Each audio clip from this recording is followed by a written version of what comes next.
So hello guys, তো তোমরা সবাই কেমন আছো? আই হোপ তোমরা খুবই ভালোই আছো। তো আমার সাথে কিছুদিনের আগে আমার একটা খুব খুব কাছের রিলেটিভ সাথে দেখা হলো। তো ওর সাথে কথা বলতে বলতে ও বলছে যে তুমি কি কাজে যাও নাকি? আমি বলছি হ্যাঁ কাজে যাই। বলছে যে আহ, এখন তো খুব পয়সা কামাচ্ছ।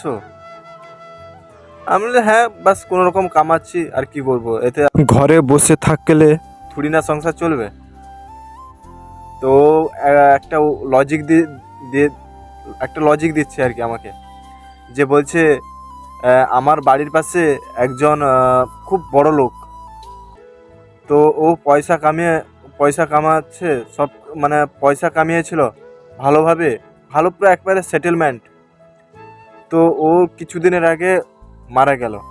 তো ও থুড়ি না পয়সা নিয়ে ওপরে গেছে। আমি ওকে ফিডব্যাকটা দিতাম, কিন্তু কারণ আমি জানি ভ্যাঁসার আগে বিন বাজে কোনো লাভ নেই, তো চুপ করে থাকাটা সব থেকে শ্রেয় আর সময়ের অপেক্ষা।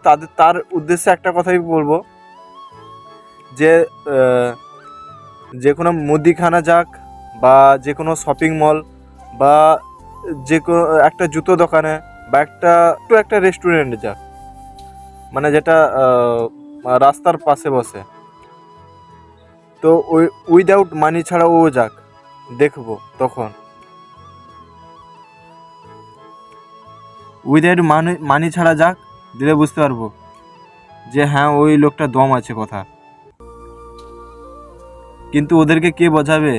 এই দুনিয়ায় এখন লজিকের থেকে ম্যাজিকটা সবাই দেখতে ভালোবাসে, তাই না?